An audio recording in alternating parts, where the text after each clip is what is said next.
In this video, I'm going to be showing you the perfect website to create that perfect README for your GitHub repository.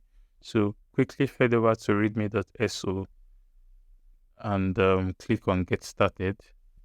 This is a very easy to use website to create that perfect README for your GitHub repositories and for your coding project. It's easy to use. All you need to do is navigate to the different sections and input the details that are specific to your project. So here we have the title and the description. You write the title of your project and a short description, the acknowledgement page, API references, authors, tech, related batches, deployment documentation, and so much more. This website is so easy to use, and within few minutes, you'll be able to create that perfect README for your GitHub repository. I hope you found this video helpful. Please leave a thumbs up, share, and subscribe to my channel to encourage me to produce more videos like this. Thank you for watching. Have a great day.